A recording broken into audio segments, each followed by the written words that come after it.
لاہور کے علاقے سمن آباد میں ایک ایسا خوفناک گھر موجود ہے جہاں کوئی انسان 5 سیکنڈز بھی نہیں رک سکتا۔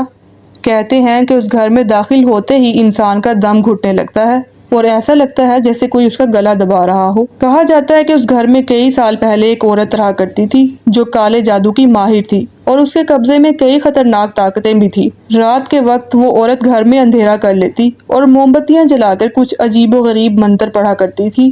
پھر ایک دن اچانک سے پوری سرار طریقے سے اس کی موت ہو گئی۔ لوگ کہتے ہیں کہ اس عورت کو اسی کی شیطانی طاقتوں نے مار دیا تھا۔ اس وقت سے آج تک وہ گھر بند پڑا ہے، لیکن علاقے کے لوگ کہتے ہیں کہ آج بھی رات کے وقت اس گھر میں موم بتیاں جلتی دکھائی دیتی ہیں اور کسی عورت کے رونے کی آواز بھی آتی ہے۔ لوگ کہتے ہیں کہ اس عورت کی شیطانی طاقتیں آج بھی اسی گھر میں قید ہیں، اس لیے لوگ وہاں جانے سے ڈرتے ہیں۔ دوستو، کیا آپ اس گھر میں جانے کی ہمت رکھتے ہیں؟ مجھے کامنٹ کر کے ضرور بتائیے گا۔ اور یہ اسپیشل میسج میرے انسٹاگرام اور ٹک ٹاک کے ویورز کے لیے ہے کہ آپ لوگ پلیز ایک بار میرے یوٹیوب چینل کو ضرور وزٹ کیجیے، جہاں میں ریئل ہارر سٹوریز نیریٹ کرتی ہوں، اور میرے چینل کو سبسکرائب کر کے ویڈیوز کو واچ کر کے مجھے بہت زیادہ سپورٹ کیجیے۔